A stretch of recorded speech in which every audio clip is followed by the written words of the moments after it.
Hello my dear students and welcome to Dream Classes. स्वागत है, हार्दिक अभिनंदन है ड्रीम क्लासेस में। बोर्ड का एग्जाम सर पे है, 12th का और 10th का भी आने वाला है।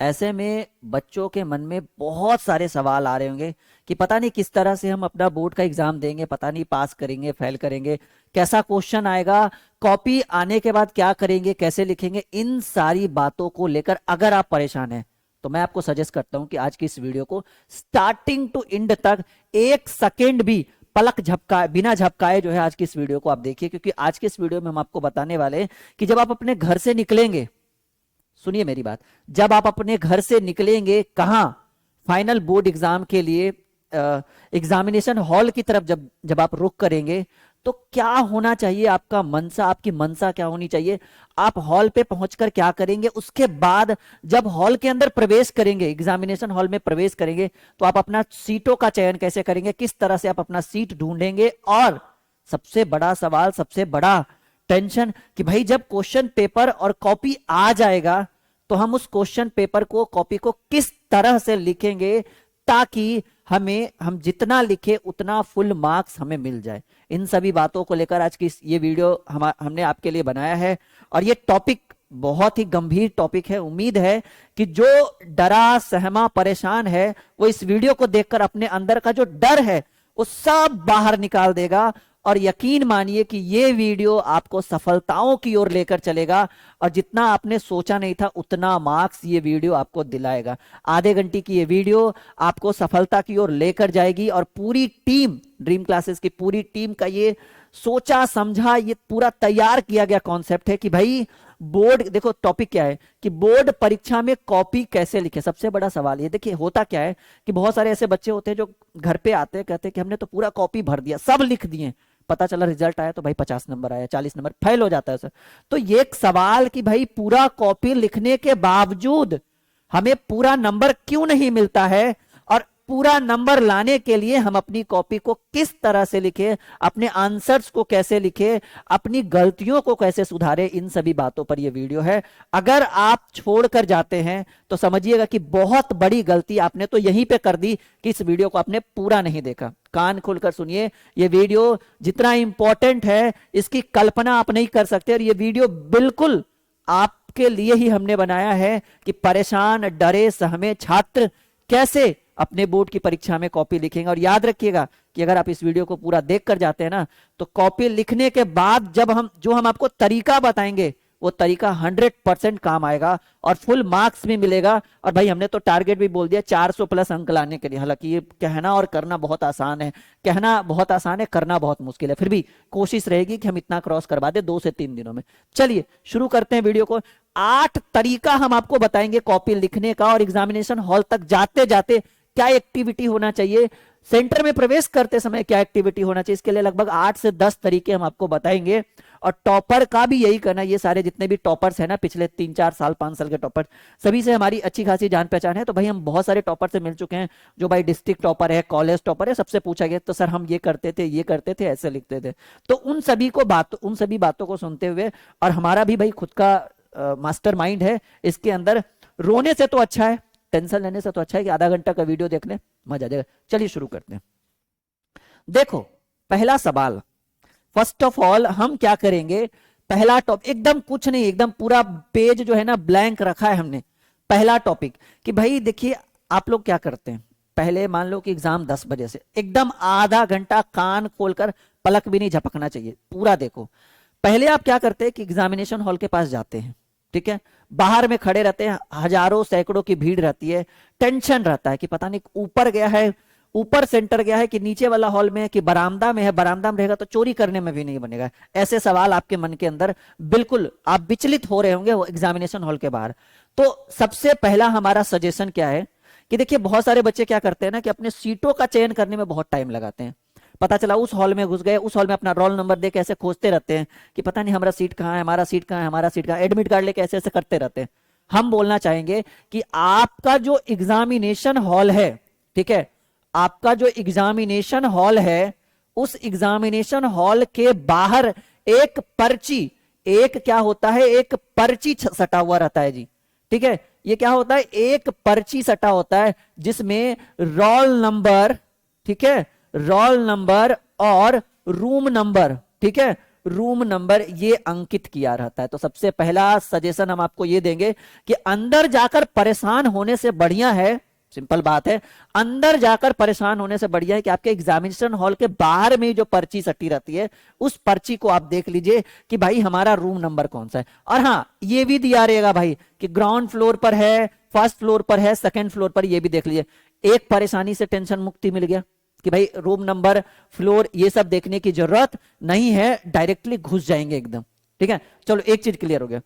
पहला क्लियर कि भाई जो बाहर में जो पर्ची लगी रहती है ना, उस पर्ची से जो कागज सटा हुआ रहता है, रोल नंबर, रूम नंबर और floor, first floor, second floor, third floor, ground floor, जो भी हो, ये आप जो है आप यहां से क्या करिए, आप कर लीजिए यहां से चयन। सबसे पहला सजेशन, कहिएगा सर ये बता क्या रहे, तो हमें भी पता है, हम इसलिए बता रहे क्योंकि हर बच्चों को ये बात पता नहीं है। 80% बच्चे, 50% ऐसे बच्चे होंगे जिनको पता भी होगा, और 50% ऐसे बच्चे होंगे जो ऐसे ही एडमिट कार्ड लेकर रूम बाय रूम घूमते रहेंगे। रूम घुसने से पहले आप पहले पर्ची देखिए, फिर अपने से एग्जामिनेशन हॉल के अंदर प्रवेश करिएगा। पहला क्लियर हो गया। दूसरी बात, दूसरा जो टॉपिक है वो बहुत गंभीर टॉपिक है जी, बहुत बड़ी समस्या है। हर नॉर्मल बच्चा जो पढ़ने में मीडियम है, तेज वाला भी और कमजोर वाला भी, तीनों के साथ ये समस्या है। समस्या बहुत गंभीर है, सुनिएगा हमारी बात। बच्चे क्या करते हैं, मान लीजिए कि आपका ये कॉपी आया, आई मीन ये क्वेश्चन पेपर आया और ये कॉपी आया, ठीक है। मान लीजिए कि ये क्वेश्चन पेपर है और ये कॉपी है। आपने क्या किया कि पहला क्वेश्चन देखे और इसके अंदर लिखना शुरू कर दिए। पॉइंट टू बी नोटेड, समझिए हमारी बात को। दूसरा जो हम आपको सजेशन दे रहे हैं कि भाई 8 तरीका कॉपी लिखने का 100% आपके माइंड में जाना चाहिए। तो बच्चे क्या करते हैं कि पहले क्वेश्चन पेपर आया, क्वेश्चन रखे, दूसरा देखें, फटाफट मतलब क्वेश्चन देखे, फटाफट उधर आंसर शुरू कर दिए। इसमें क्या होता है ना, समझिए हमारी बात। आप जो मैं आपको सजेशन दे रहा हूं, आप क्या करिए ना, कॉपी को पहले स्थिर रखिए 10-5 मिनट। 5 मिनट से कुछ होने वाला नहीं है। चाहे वो एमसीक्यूज हो, सब्जेक्टिव हो, लॉन्ग हो, शॉर्ट हो, न्यूमेरिकल हो, कोई मतलब नहीं है। पहले आप स्थिर रखिए, मानसिकता के ऊपर, अपने मन के ऊपर नियंत्रण रखिए। अगर आपका मन विचलित है तो वो क्वेश्चन पेपर जो आपको आता भी होगा ना, वो भी भूल जाइएगा। हम दावे के साथ कहते हैं 6 साल का एक्सपीरियंस है, 7 साल का, आप भूल जाइएगा, कोई डाउट नहीं है। तो अपने आपका जो मन जो विचलित हो रहा है ना, उसको पहले शांत करिए। पहले कॉपी के ऊपर फोकस ना करें। हमारा हमारा जो सजेशन है, कॉपी के ऊपर फोकस ना करें, क्वेश्चन को देखिए। तो क्वेश्चन, एक क्वेश्चन नहीं, पूरा जो पेपर है, क्वेश्चन पेपर, आप पहले क्या करिए ना, 5 मिनट तक शांत मूड में, एकदम कोई टेंशन नहीं, अपने अंदर का डर पहले निकाल के आइए। इसके लिए मैंने एक वीडियो भी बनाया था कि डर को बाहर निकालिए, तब सब कुछ होगा। बस समझिएगा कि हम ही को सब आता है, बाकी किसी को कुछ नहीं आता है। तो आप क्या करिए, आप अपने क्वेश्चन पेपर को 100 में 100% पढ़ लीजिए। भाई सिर्फ पढ़ने बोल रहे हैं, लिखने के लिए। क्वेश्चन पेपर क्या पढ़ ले, कर ले, पढ़ लो। ये नहीं करो कि सॉल्व करो, पहले पढ़ लो। आता है नहीं आता है उससे मतलब नहीं है, पढ़ने से देखिए क्या होगा कि जो चीजें आपको आता है ना, वो माइंड के अंदर सेट हो जाए। अरे ये वाला तो हमको आता ही है, अरे ये वाला नहीं आता। हो सकता है सोचते सोचते सोचते सोचते वहां तक जाते जाते वो भी आ जाए। यानी पहला सजेशन कि कॉपी को आप विरामावस्था दीजिए, पेपर को, क्वेश्चन पेपर को गतिशील अवस्था प्रदान करते हुए पहले आप इसको पढ़े, और उसके बाद, point to be noted my dear student, उसके बाद आप अपनी कॉपी में लिखना करना जो भी है वो शुरू करें। 2 सजेशन हो गया जी, क्लियर हो गया। अब चलिए दूसरा हो गया ना, सबसे विचलित, सबसे परेशान करने वाला यही टॉपिक था कि सर करे तो क्या करे। तो हमारा सजेशन यही है कि पहले क्वेश्चन पेपर पढ़िए, लिखना बाद में है, ठीक है। तीसरा देखिए जी, तीसरा जब आपने क्वेश्चन पेपर पढ़ा ना, जब आपने क्वेश्चन पेपर पढ़ा तो कुछ क्वेश्चन आपको आता भी होगा, कुछ क्वेश्चन आपको नहीं भी आता होगा। तो जो क्वेश्चन नहीं आता है उसके लिए एक डर, सॉरी, उसके लिए एक डर कि अरे बाप रे बाप, हमको तो 40 नंबर का नहीं आता है, 60 नंबर का आता है, ठीक है। डर, आपका जो मनोबल है, इसको बोलते हैं कॉन्फिडेंस लेवल। मनोबल जो है, आपकी जो मानसिकता है, ये आपको कह रही है कि बेटा तुझे नहीं आता है पूरा पूरा। तो ये जो डर है ना, इस डर को आप क्या कर दीजिए, इसको बोलिए get out, get out, I can do this. Get out, I can do this, तुम जाओ, मैं ये कर सकता हूं, ये कर सकती हूं। इससे क्या होगा, आपका आपकी जो मानसिकता है, अगर वो कह रहा है कि हम कर सकते हैं तो जरूर आप कर पाएंगे। और ठीक है भाई, 60 नंबर तो आता है ना। अगर ये तीनों रह गया ना, डर रह गया, मनोबल रह गया और आपकी मानसिकता कमजोर हो गई, तो जो 60 नंबर आता है ना वो भी भूल के 50 पर आ जाइएगा। लेकिन याद रखिए, अगर ये तीनों को बाहर करिएगा ना तो 60 से 65 हो जाइएगा, लेकिन कभी भी 55 पर नहीं आइएगा। काहे कि जो 40 नंबर नहीं आता है ना, उस पे भी थोड़ा थोड़ा ध्यान देंगे कि अरे 2-3 लाइन आता है, 2-3 लाइन नहीं आता, लाभ हम 2 लाइन लिख देते हैं, 2 लाइन में 1 के नंबर आएगा। ठीक है, तो आपके अंदर जो डर है, आपकी जो मानसिकता है, उसको नियंत्रण रखें, उसको भगा दे बाहर कि जाओ तुम गोली मारो इसको, तुम निकलो बाहर यहां से, हम कर लेंगे सब कुछ। ठीक है, इसको क्या कर दीजिए, गेट आउट कहिएगा। भाई राहुल सर बोले गेट आउट, तुम निकलो यहां से, भागो यहां से तुम। ठीक है, तो अपनी मानसिकता के ऊपर अपना मनोबल बना के रखिए कि भाई हम जो हैं वो बाहर वाला, अगल बगल कुछ नहीं है, बगल वाला से नहीं कि तुमको आता है, हमको देखो ना नहीं आता है, कुछ नहीं, हमको आता है, तुमको कुछ नहीं आता है। मानसिकता बना के रखे, अपना कॉन्फिडेंस लेवल ऊपर रखे, नीचे नहीं होना चाहिए कभी। क्लियर है? अब देखिए, अब हम डिस्कस करेंगे चौथे टॉपिक पर। वो जो हमारा चौथा टॉपिक है, ओएमआर सीट। सबसे पहले यही आएगा ना जी, सबसे पहले तो ऑब्जेक्टिव ही आएगा, ओएमआर सीट।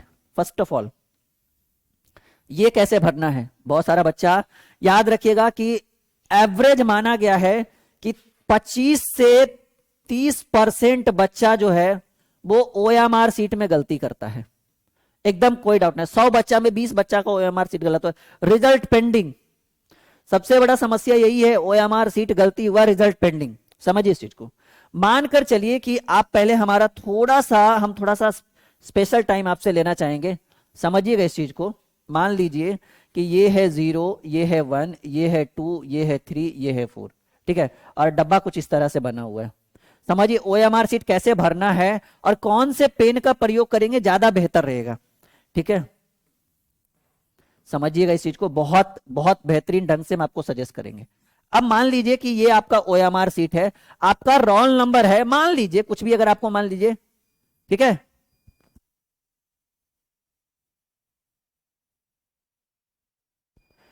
ठीक है,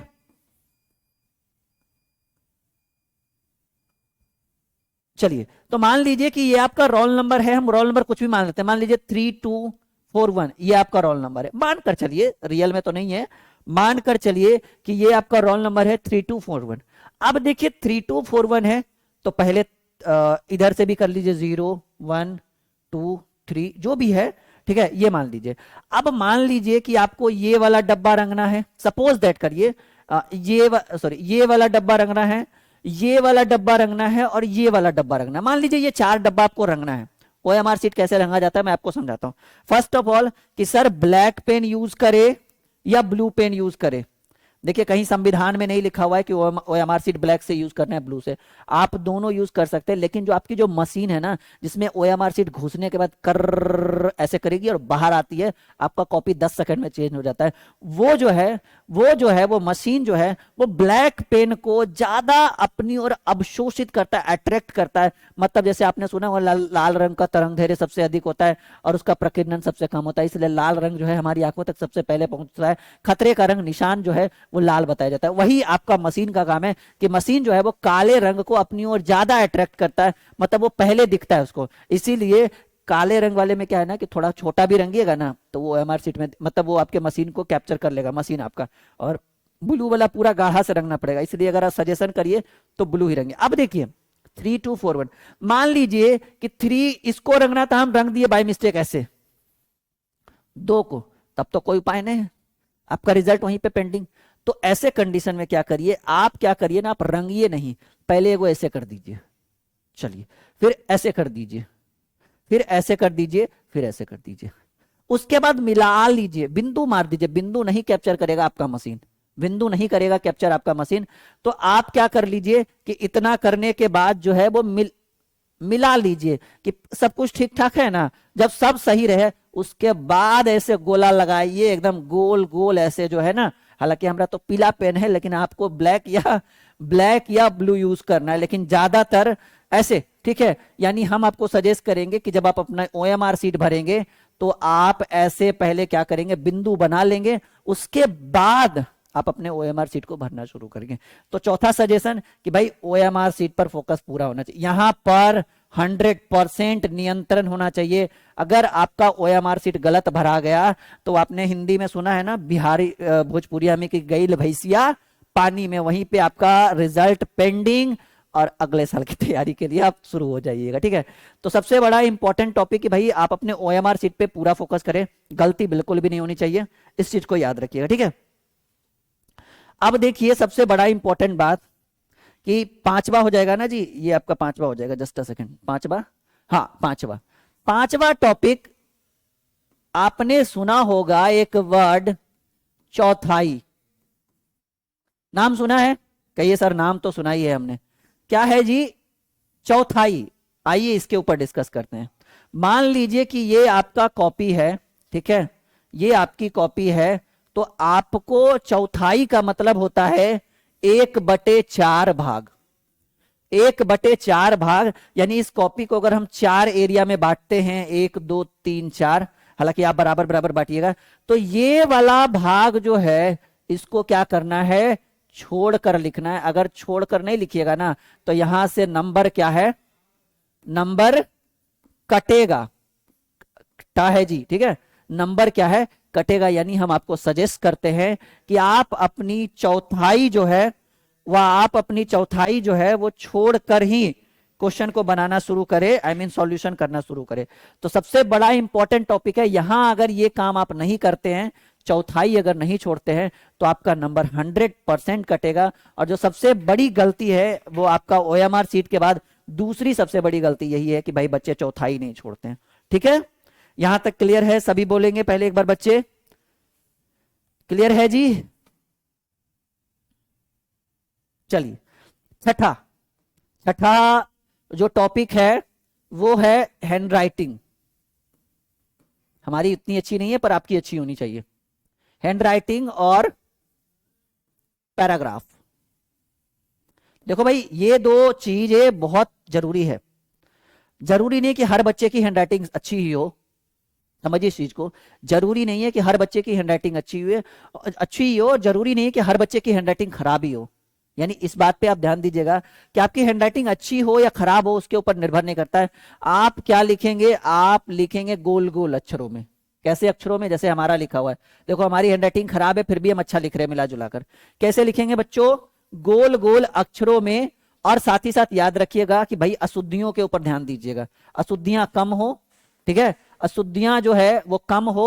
और साथ ही साथ पैराग्राफ कैसे होता है भाई? पैराग्राफ तो आपको पता ही होगा कि सर जैसे मान लीजिए हम यहां से ऐसे लिख के आए, फिर यहां से ऐसे लिख के आए, फिर मान लीजिए कि तीसरा पेज यहीं पे छोड़ दिए, तो आपकी चौथा लाइन कहां से होगा? शुरुआत यहाँ, फिर पांचवा ऐसे हुआ, फिर छठा ऐसे हुआ, और फिर सातवां मान लीजिए अगर यहां छोड़ते हैं तो फिर यहां से आठवां लाइन ऐसे शुरुआत होता है। तो ये आपका क्या है बच्चा पार्टी? ये है आपका पैराग्राफ। ठीक है, पैराग्राफ। चलो जल्दी जल्दी में अगर मिस्टेक भी हो रहा है तो कोई दिक्कत की बात नहीं है।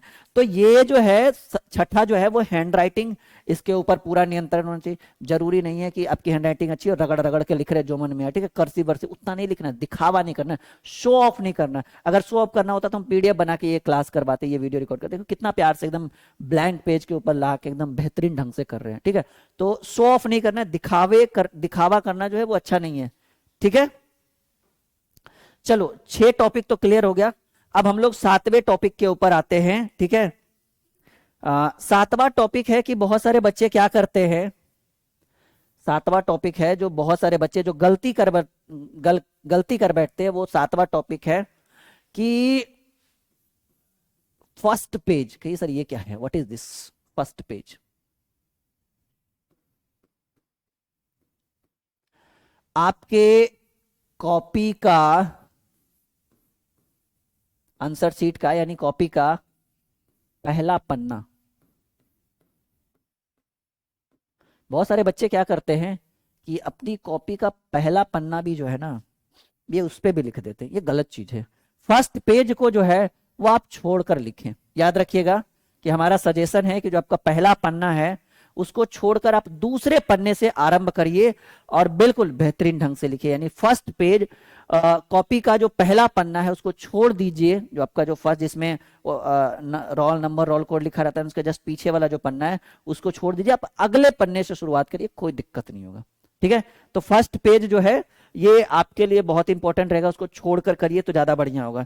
चलिए, अब ये इंपॉर्टेंट था, इससे भी ज्यादा इंपॉर्टेंट ये है कि बहुत सारे बच्चे क्या करते हैं कि पेज जो है, पेज छोड़ छोड़ कर लिखते हैं, पेज छोड़ छोड़ कर लिखते हैं।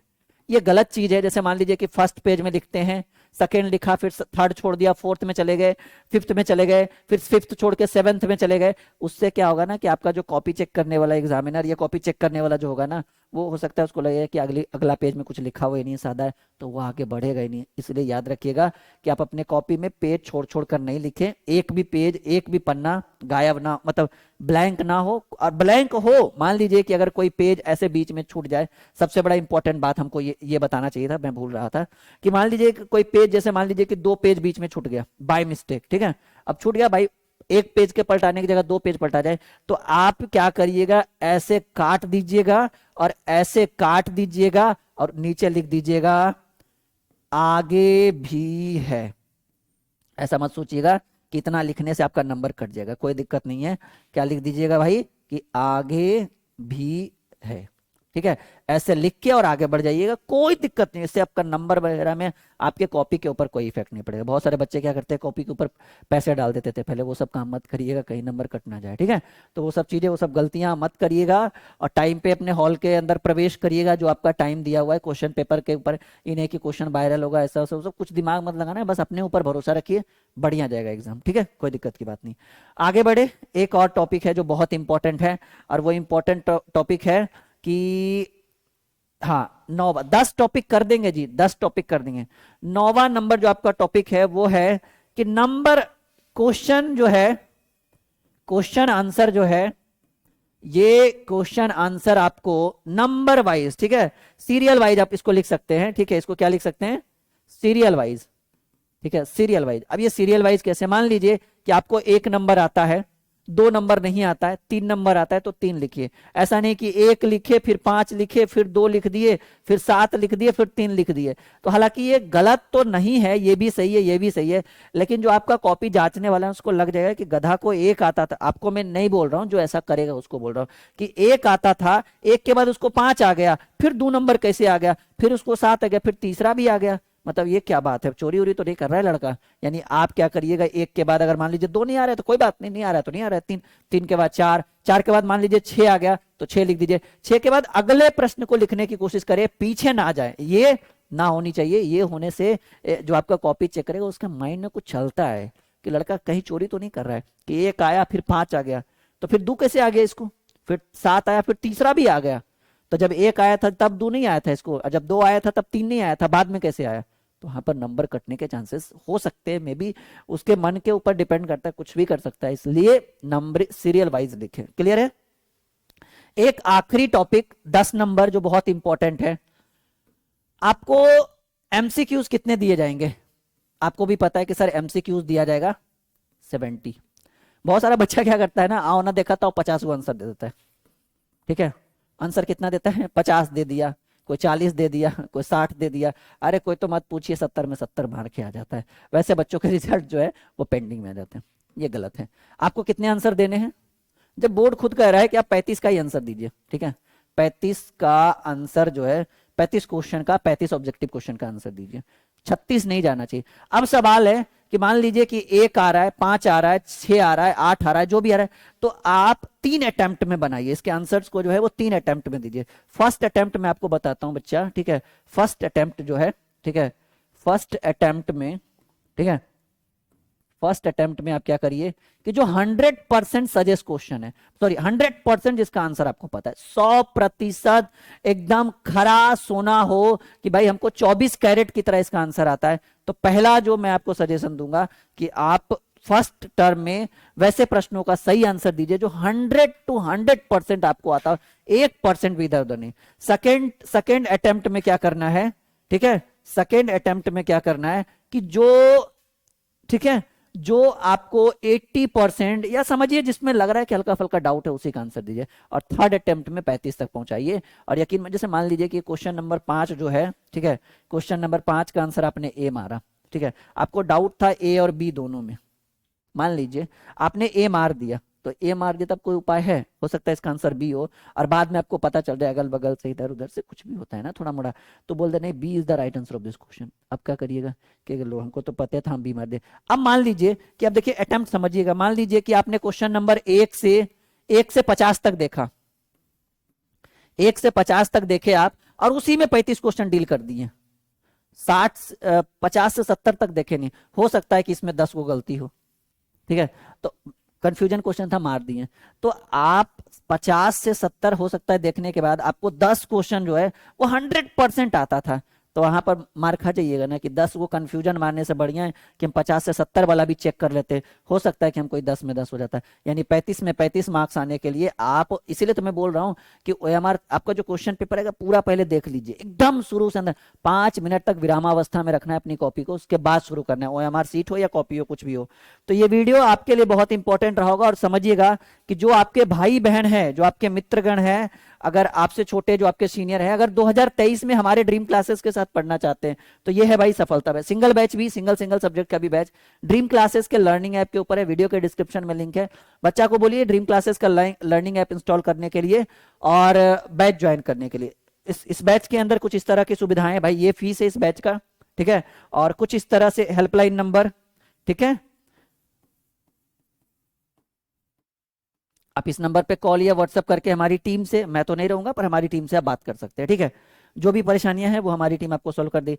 इसके अंदर कुछ इस तरह से सुविधाएं हमारी टीम आपको उपलब्ध करवाने वाली है कि भाई इस तरह की सुविधाएं आपको इस बैच के अंदर मिलने वाला है। इसके साथ साथ एक और बिग अनाउंसमेंट कि आपका जो है वो, जस्ट अ सेकेंड, आपका जो है वो 11 फरवरी से फॉर बैंकिंग आपके लिए है ये नोटिफिकेशन, बैंकिंग, एसएससी, रेलवे, ठीक है, एनडीए, ठीक है, और आपका जो होता है सॉरी डिफेंस लाइन, ठीक है, डिफेंस लाइन और मेडिकल के लिए ड्रीम क्लासेस के लर्निंग ऐप के ऊपर ड्रीम कॉम्पिटेटिव क्लासेस, जिसका लिंक वीडियो के डिस्क्रिप्शन में ऑलरेडी डाल दिया गया है, एक बार आप डिस्क्रिप्शन चेक करिए, लिखा होगा ड्रीम कॉम्पिटेटिव क्लासेस, वहां पे जाइए और आप इसका बैच ज्वाइन कर सकते। ये आपके लिए, आपके छोटे भाई बहन के लिए नहीं, आपके लिए। आई होप कि ये आपको बहुत काम आएगा, यहां से आप अपनी तैयारी कर सकते हैं। चैनल को सब्सक्राइब कर लीजिए, चैनल का नाम क्या है जी, ड्रीम, देख लीजिए ना होम पेज पे ही होगा, ड्रीम